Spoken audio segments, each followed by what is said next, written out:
ठीक है। अब मैंने आपको बताया जो आइनोस्फीयर है, ठीक है, वो एक रिफ्लेक्टर की तरह काम करता है। किसके लिए? ईएम वेव के लिए। जो इलेक्ट्रोमैग्नेटिक वेव होती है उसके लिए एक रिफ्लेक्टर की तरह काम करता है। जब वो ईएम वेव उस आइनोस्फीयर से टकराती है तो वो रिफ्लेक्ट कर देता है। ठीक है, तो इसमें क्या होता है, अब कितनी फ्रीक्वेंसी की वेव होनी चाहिए उसको बोलेंगे क्रिटिकल फ्रीक्वेंसी।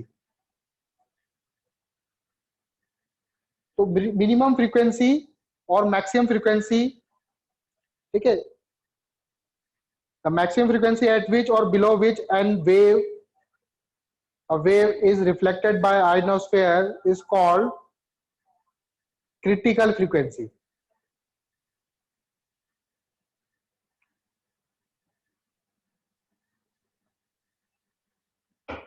ठीक है, तो आगे लिखो। अब जो आपका आइनोस्फीयर है वो एक रिफ्लेक्टर की तरह काम करता है।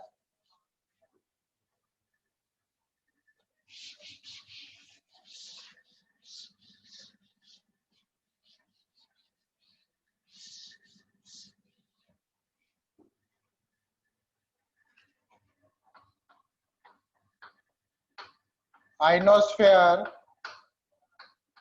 act as a reflector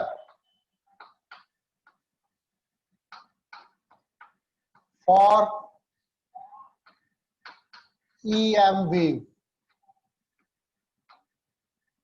ठीक है, आइनोस्फीयर क्या करता है, एक रिफ्लेक्टर की तरह काम करता है। किसके लिए? ईएम वेव के लिए। यानी जब कोई ईएम वेव से पे टकराएगा तो क्या कर देगा, रिफ्लेक्ट कर देगा। लेकिन हर ईएम वेव को नहीं करेगा, एक पर्टिकुलर फ्रीक्वेंसी रेंज होती है, उसी फ्रीक्वेंसी की रेंज को ही ये रिफ्लेक्ट करेगा। वो रेंज क्या होती है, उसे बोलेंगे critical frequency. Critical frequency, the minimum and maximum frequency below which, तो मैंने कुछ गलत तो नहीं लिखा,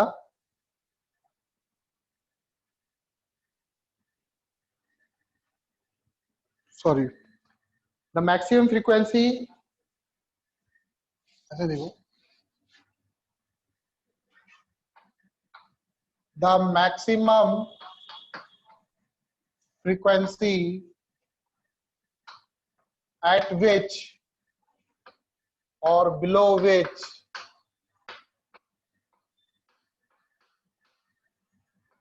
an EM wave get reflected।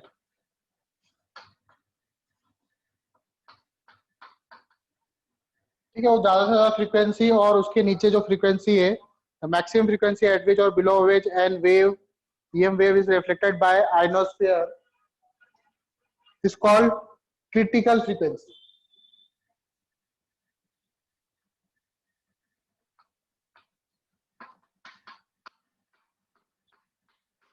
ठीक है, उसको हम लोग क्या बोलेंगे, क्रिटिकल फ्रीक्वेंसी बोलेंगे। और क्रिटिकल फ्रीक्वेंसी की जो रेंज होती है, ठीक है, कम से कम कितनी फ्रीक्वेंसी होनी चाहिए और ज्यादा से ज्यादा कितनी होनी चाहिए, क्योंकि ज्यादा से ज्यादा उसके अबव करेंगे तो फिर वो रिफ्लेक्ट नहीं होगी।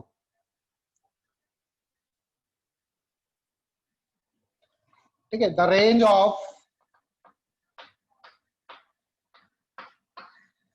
FC critical frequency is 3 megahertz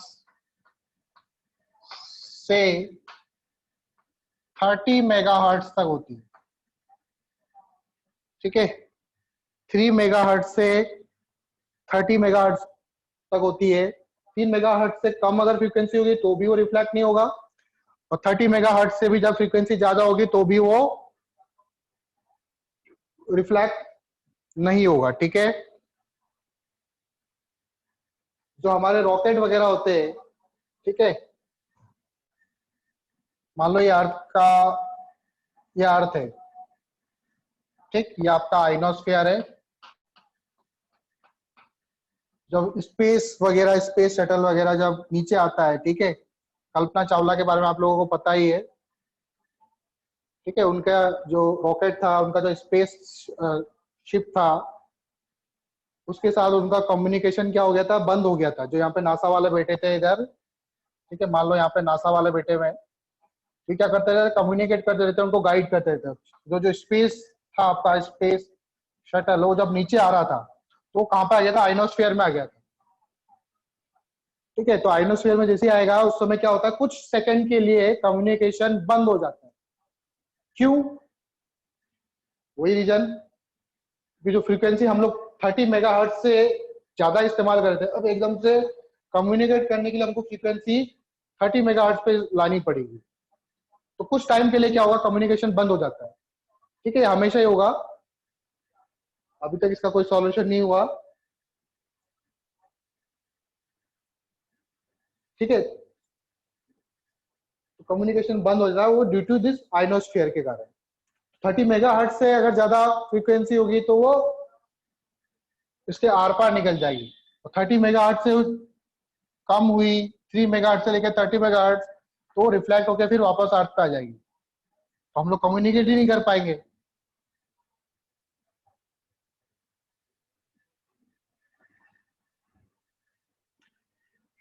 ठीक है, अब इसके बाद आता है आपका in space wave propagation the distance, direct distance between transmitting and receiving antenna, उसको बोलते हैं हम लाइन ऑफ साइट। जो डायरेक्ट डिस्टेंस होती है किसके बीच में,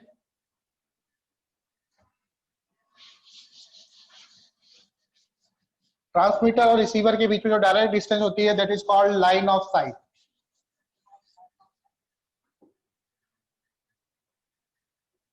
अगला पॉइंट लिखो, in space communication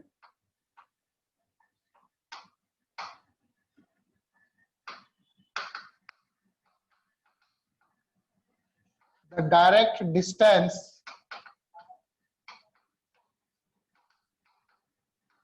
between transmitter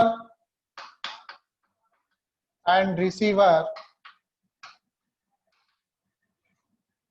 is called line of sight।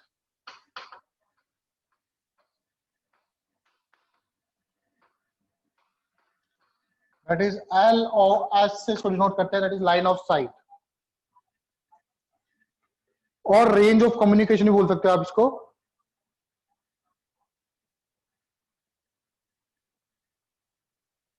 ठीक है, the direct distance between transmitter receiver is called line of site at which they can see each other,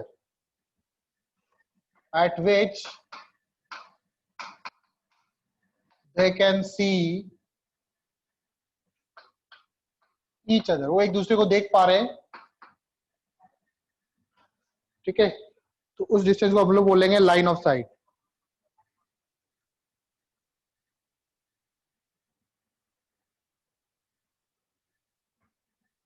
जैसे मान लो ये अर्थ है, एक एंटीना यहाँ पर, एक एंटीना यहाँ पर,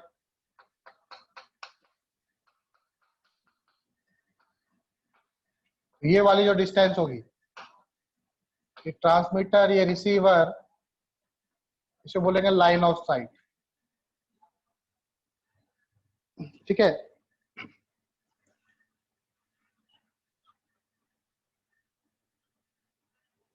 अब मान लो इनके बीच में क्या आ जाए,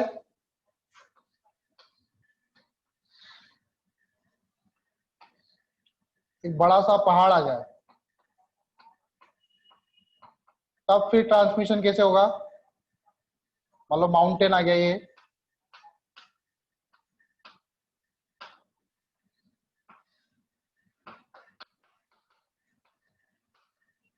ठीक है, फिर तो ट्रांसमिशन क्या हो जाएगा, रुक जाएगा। ये सिग्नल यहीं से टकरा के यहीं पे आ जाएंगे वापस।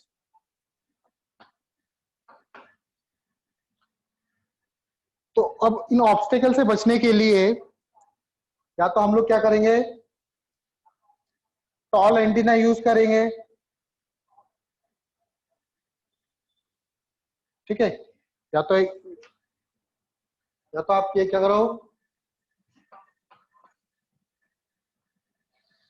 बड़ा एंटीना यूज करो, माउंटेन से ही बड़े, माउंटेन आपका छोटा रह जाए और एंटीना आपके बड़े, तो अब ये ट्रांसमिट कर पाएगा। ठीक है, कई बार क्या होता है अर्थ के कर्वेचर के कारण भी, ठीक है, ये इसको तो हम लोग सॉर्ट आउट कर सकते हैं, ठीक है, मैंने बड़े एंटीना इस्तेमाल कर लिए तो मैं फिर ट्रांसमिट कर पाऊंगा। लेकिन कई बार क्या होता है अर्थ का जो कर्वेचर होता है उसके कारण भी हम लोग डायरेक्टली वेव को नहीं भेज पाते। ठीक है, अर्थ का कर्वेचर मतलब अर्थ ऐसे है,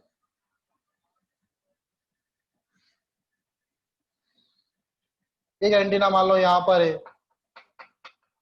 और एक एंटीना मान लो यहाँ पर है, ठीक है, इसका फेस इधर है, इसका फेस इधर है। अब इनके बीच में कम्युनिकेट करना, ये यहाँ तक सिग्नल भेज पाएगा ऐसे करके।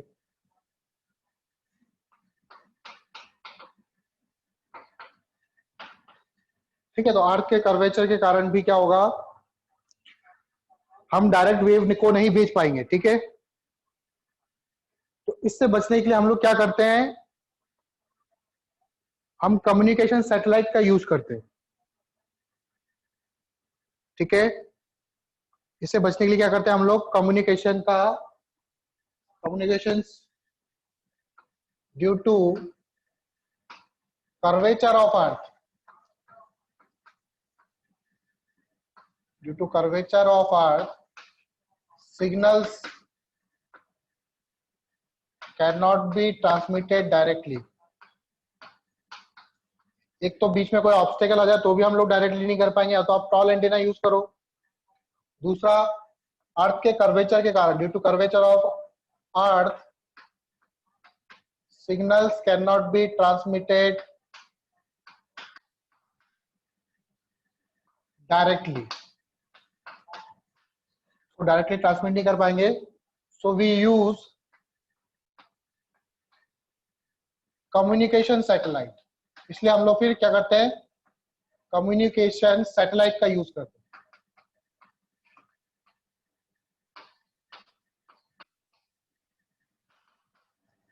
ठीक है, कम्युनिकेशन सैटेलाइट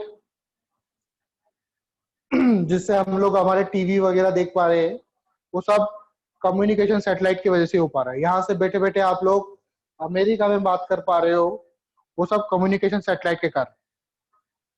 तो कम्युनिकेशन सैटेलाइट जो होती है वो आइनोस्फीयर से ऊपर होती है।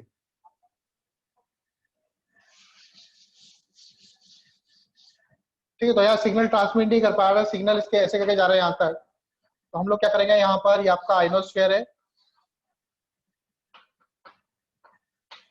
आइनोस्फीयर से भी ऊपर यहाँ पर कम्युनिकेशन सैटेलाइट होगा आपका।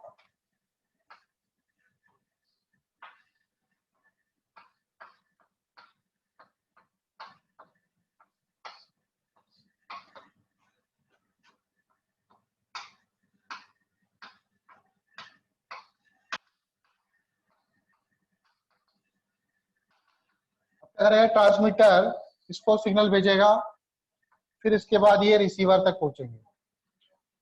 अब इसको क्या बोलेंगे, इसको कौन सी वेव बोलेंगे, जो ग्राउंड से टकरा के जाती है उसे ग्राउंड वेव बोलते हैं, जो आइनोस्फीयर से टकरा के आए उसे स्काई वेव बोलते हैं, और जो डायरेक्ट जाए उसे स्पेस वेव बोलते हैं। इसे कौन सी वेव बोलेंगे, तो ये भी एक तरह का डायरेक्ट ही जा रहा है। ठीक है, ये कोई रिफ्लेक्ट होके नहीं आ रहा कहीं से, ये सैटेलाइट से डायरेक्टली आ रहा है, डायरेक्ट सैटेलाइट ही बजा रहा है, फिर डायरेक्टली यहाँ पे आ रहा है, इसलिए इसको हम लोग स्पेस वेव ही बोलेंगे। इसको हम लोग स्पेस वेव भी बोलेंगे, सॉरी स्पेस, हाँ स्पेस वेव भी बोलेंगे। और जो आइनोस्फीयर से टकरा के आती है वो तो पता ही आप लोगों को, उसे स्काई वेव बोलते हैं। जो ग्राउंड से जाती है दैट इज ग्राउंड वेव। ठीक है,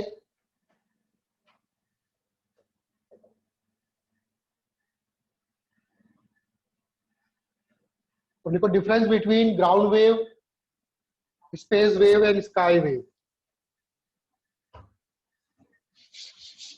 शॉर्ट में लिखाऊंगा, ज्यादा लॉन्ग में नहीं।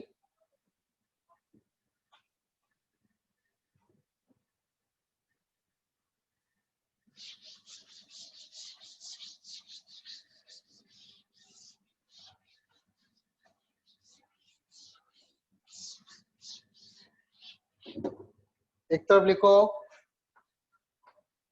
ग्राउंड वेव, फिर लिखो स्काई वेव, फिर लिखो स्पेस वेव।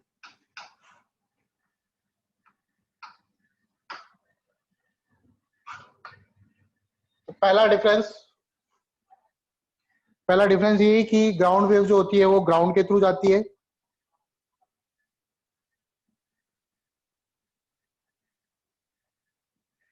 ठीक है। ये ट्रांसपोर्ट होती है।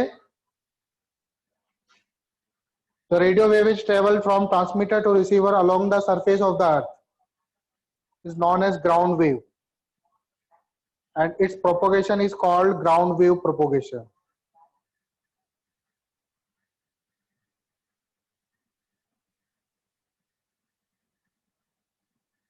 ठीक है, along the surface of earth, short में लिखो along the surface of earth, मतलब अर्थ के सरफेस से ऐसे करके जाती है।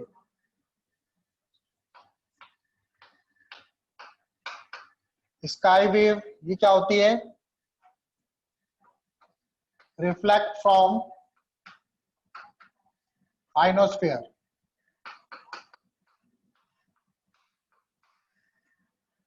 और स्पेस वेव क्या होती है आपकी? जो डायरेक्ट जाती है, direct from transmitter to receiver और वाया सैटेलाइट। सैटेलाइट के थ्रू भी जो वेव जाती है उसको भी हम लोग क्या बोलते हैं? स्पेस वेव बोलते हैं।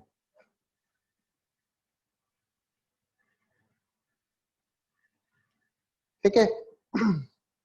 Ground wave propagation is possible only when the transmitting and receiving antenna are close to surface. इसमें जो टी एंड आर एंटीना होते हैं वो काफी क्लोज होने चाहिए। ऐसा नहीं कि एक यहाँ पर है, जैसे हमारे मोबाइल वगैरह जो है तो उसके लिए हम लोग एंटीना वगैरह लगाते हैं, तो कई बार हम लोग गांव के इलाके में चले जाते हैं तो वहां पर नेटवर्क वीक आते हैं, क्योंकि मोबाइल वगैरह में हम लोग क्या यूज कर रहे हैं? वहां पे ग्राउंड वेव प्रोपगेशन यूज कर रहे हैं। ठीक है, तो इसलिए सिग्नल्स वीक हो जाते हैं वहां पे। तो उसमें क्या चाहिए आपको? T and R antenna should be nearer होंगे तभी इस तरह का ट्रांसमिशन पॉसिबल हो पाएगा। ऐसा नहीं कि आप दिल्ली में बैठे हो और मैं यहाँ पर बैठा हूँ, ग्राउंड वेव प्रोपगेशन के थ्रू हम लोग सिग्नल रिसीव कर रहे हैं। ठीक है,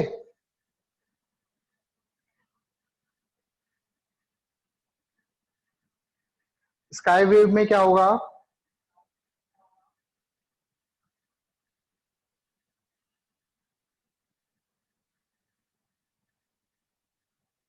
ठीक है, स्काई वेव तो आइनोस्फीयर से रिफ्लेक्ट होकर आ रही है।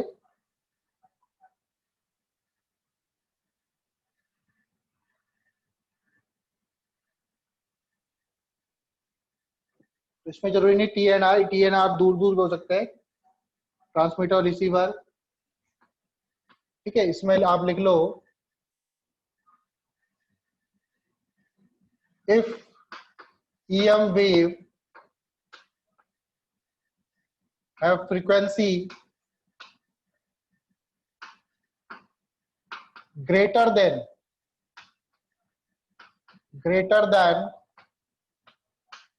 30 megahertz will penetrate ionosphere। वो आइनोस्फीयर को पेनिट्रेट कर जाएगा and will not reflect and will not reflect back. वो रिफ्लेक्ट बैक नहीं होगा, ठीक है, वो पेनिट्रेट करके ऊपर चला जाएगा.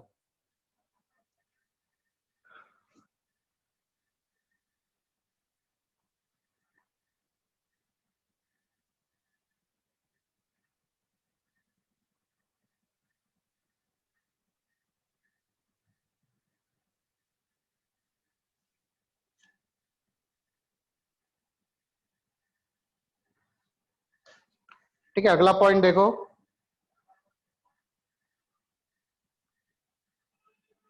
स्पेस वेव में हम लोग क्या करते हैं, जब हमारी फ्रीक्वेंसी बहुत ज्यादा हाई होती है, that is ultra high frequency या वेरी हाई फ्रीक्वेंसी की वेव होती है, उसी को हम लोग ट्रांसफर करते हैं स्पेस वेव से. ठीक है, the EM wave of very high frequency VHF, very high frequency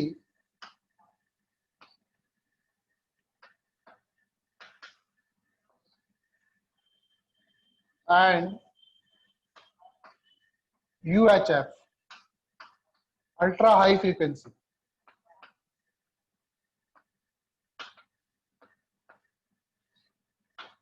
cannot be transmitted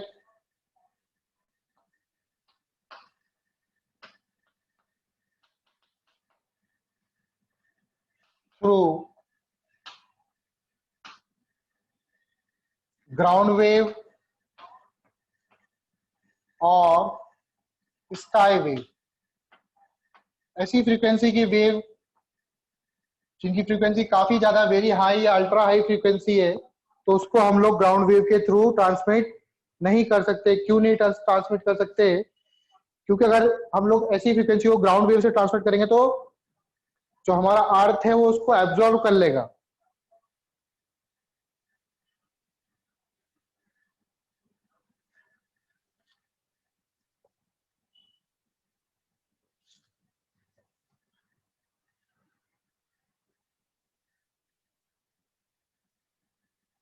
ठीक है,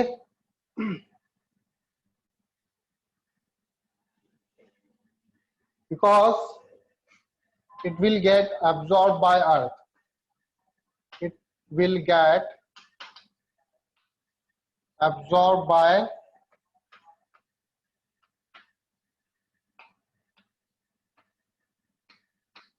ये अर्थ के कारण एब्जॉर्ब हो जाएंगे.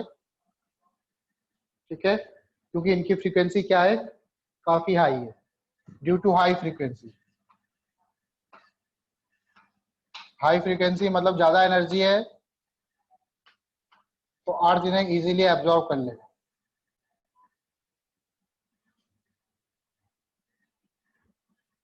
ठीक है, ड्यू टू हाई, दिख नहीं रहा ना. चलो आगे देखो अब. When ground wave glides over surface of earth, its energy goes on decreasing due to absorption by earth surface.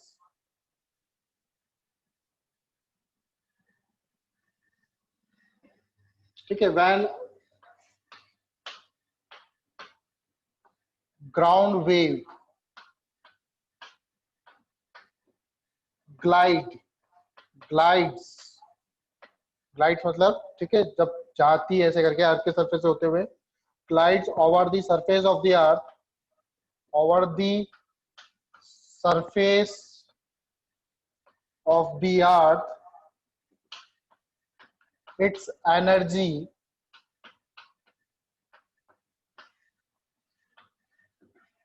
gets decreases.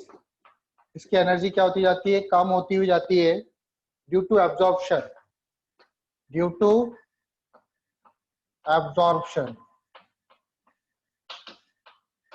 ठीक है, एब्जॉर्ब होती रहती है. इफ फ्रीक्वेंसी इंक्रीज करूंगा, ऐसे लिखो, एब्जॉर्प्शन इंक्रीजेस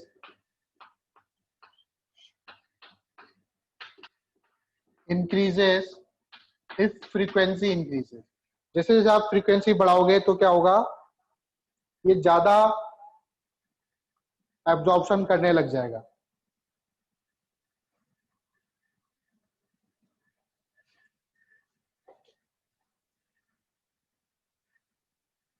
और क्या होता है, आपने वेव ऑप्टिक्स पढ़ा था, ठीक है। तो जब हम ग्राउंड में जाते हैं तो क्या होती है, ज्यादा डिफ्रैक्ट होती है, ठीक है। डिफ्रैक्शन जानते ही हो, बेंडिंग ऑफ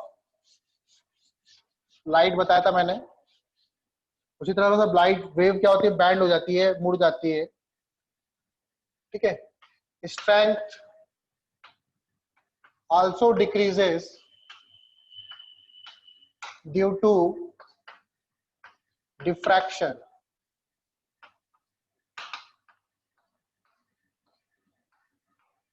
डिफ्रैक्शन होता है तो डिफ्रैक्शन के कारण भी वेव क्या होती है, क्योंकि सब जितने भी इलेक्ट्रोमैग्नेटिक वेव है सब क्या होते हैं, डिफ्रैक्ट होते हैं।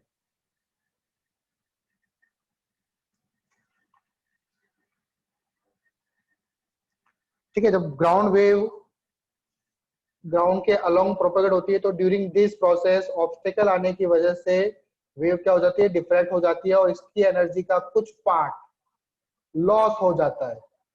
Due to this energy losses the ground wave is not suited for long transmission.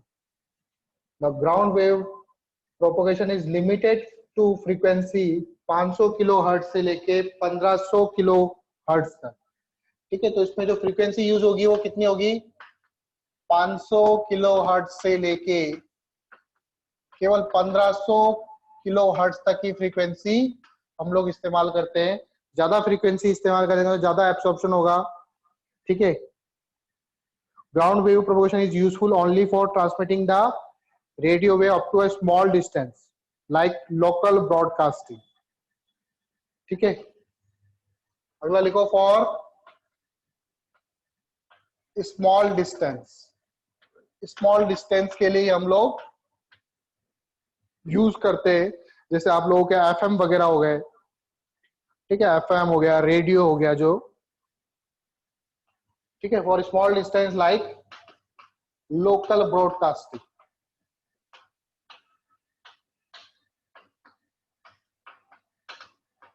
ठीक है, एग्जांपल में लिख लेना यहाँ पे,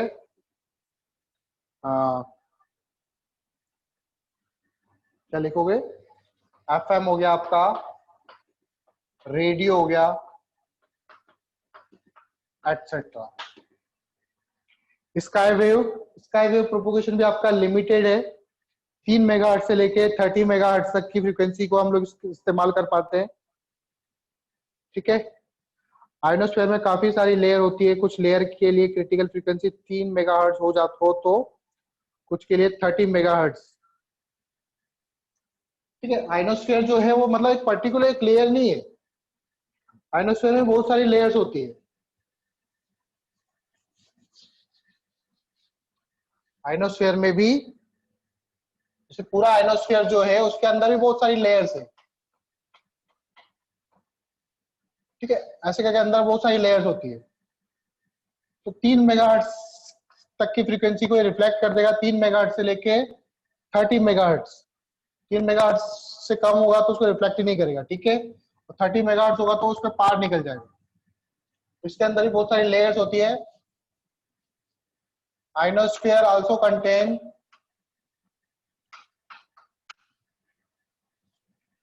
ionosphere also have so many layers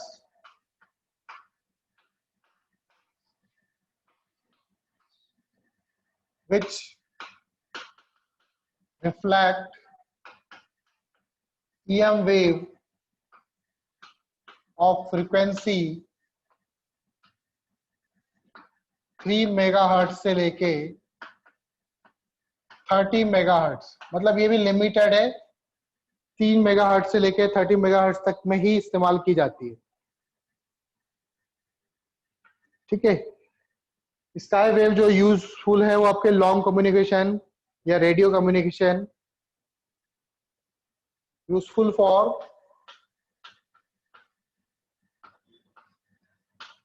long radio communication,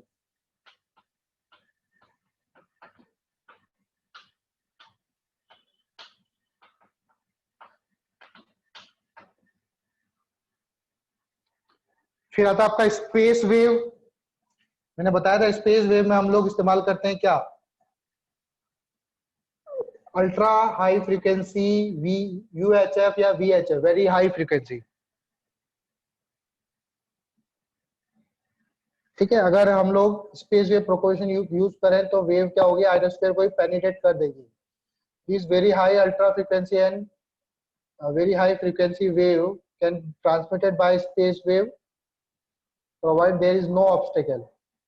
ठीक है, तो उसके सामने कोई ऑब्स्टेकल नहीं आना चाहिए, जैसे माउंटेन वगैरह, बिल्डिंग वगैरह, ट्रांसमिटर एंटीना के बीच में। ठीक है, it is not possible to send space wave directly from transmitter to receiver. अगर मान लो पॉसिबल नहीं हो पा रहा है, बीच में कोई ऑब्स्टिकल आ रहा है, तो हम लोग क्या करते हैं, फिर सैटेलाइट कम्युनिकेशन का यूज करते हैं।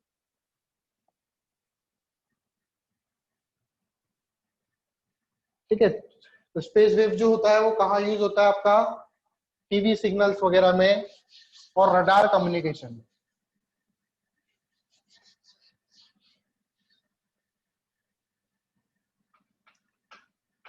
Useful for TV signal and radar communication.